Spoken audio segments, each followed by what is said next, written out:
بسم اللہ الرحمن الرحیم۔ لیکن صحابہ کرام کی تو شان پر قربان جائیے، قرآن مجید فرقان حمید نے تو ذکر فرمایا 1000 100 ہوں تو 1000 پر غالب ہیں، لیکن اللہ تعالیٰ نے صحابہ کرام کو وہ روحانیت عطا فرمائی کہ جنگ یرموک میں 60 صحابہ کرام نے ایک موقع پر 60,000 کافروں کا مقابلہ کیا۔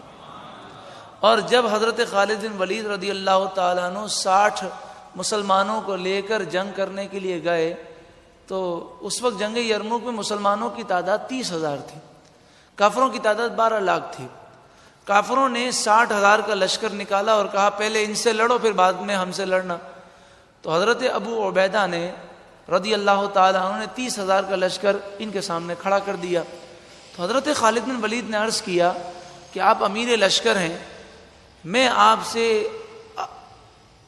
ادباً یہ مشورہ پیش کرتا ہوں کہ اگر 30,000 کا لشکر ہم نے 60,000 کے سامنے رکھ دیا تو 12 لاکھ کے آگے ہم کون سا لشکر لائیں گے؟ آپ نے کہا کہ پھر آپ بتاؤ میں کیا کروں؟ تو حضرت خالد بن ولید نے کہا کہ آپ مجھے اجازت دیجئے، میں اکیلا ان 60,000 کا مقابلہ کروں گا۔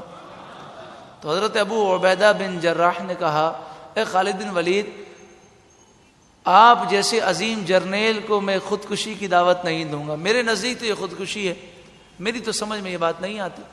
تو آپ نے کہا اچھا ایسا کریں 30 مجاہدین میرے ساتھ دے دیں، ہم 30 مل کر 60,000 کا مقابلہ کریں گے۔ حضرت خالد بن ولید نے جب یہ کہا تو ابو عبیدہ بن جراح نے کہا اے خالد بن ولید، اپنی جان پر رحم کرو، مسلمانوں پر رحم کرو، 30 بہت کم ہے۔ تو حضرت خالد بن ولید 60 پر راضی ہوئے۔ حضرت ابو عبیدہ اس پہ بھی راضی نہ ہوئے کہ کہیں مسلمانوں کا نقصان نہ ہو، لیکن حضرت ابو عبیدہ کی رائے اور حضرت خالد بن ولید رضی اللہ تعالیٰ عنہ کی رائے میں اختلاف تھا، لیکن دونوں اپنی جگہ صحیح تھے۔ ابو عبیدہ اس پر سوچ رہے تھے کہ کہیں مسلمانوں کا نقصان نہ ہو جائے، یہ 60 قیمتی جرنیل و صحابہ کرام ہیں، اور حضرت خالد بن ولید کی رائے یہ تھی کہ جب 60 مسلمان 60,000 کے سامنے کھڑے رہیں گے اور اگر فتح ہو گئی تو کافروں کی طاقت اور روب ختم ہو جائے گا اور ان پر مسلمانوں کا ایسا روب بیٹھ جائے گا کہ مسلمان جنگ یرموک جیت جائیں گے۔ اور حضرت خالد بن ولید کی یہ رائے آگے جا کر درست ثابت ہوئی کہ جب مسلمان 60 افراد کو لے کر گئے تو کافروں نے کہا کہ ہمیں تم سے کوئی مذاکرات نہیں کرنے، خون کا بدلہ خون سے ہوگا، تلوار سے فیصلہ ہوگا۔ تو خالد بن ولید نے کہا کہ ہم جنگ کرنے کے لیے آئے ہیں، کوئی تم سے مذاکرات کرنے نہیں آئے۔ تو وہ ہنسنے لگے، کہا اپنی جان پہ رحم کرو، آپ نے فرمایا جنگ شروع ہو تب آپ کو معلوم ہوگا۔ اب حضرت خالد بن ولید گھوڑے سے اترے، تمام صحابہ کرام نے دونوں ہاتھوں میں تلواریں لیں اور 60,000 کے لشکر میں گم ہو گئے۔ صبح سے لے کر شام تک جنگ ہوتی رہی۔ اللہ تبارک و تعالی کا کرم، 5 مسلمان شہید ہوئے اور 5,000 کافر مارے گئے۔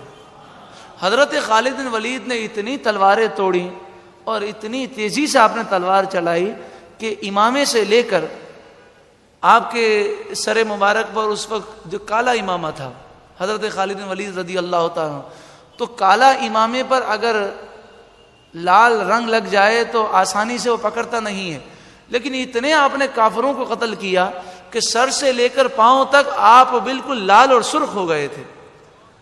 جب جنگ ختم ہوئی، شام ہوئی تو کافر بھاگ گئے اور انہیں شکست ہو گئی۔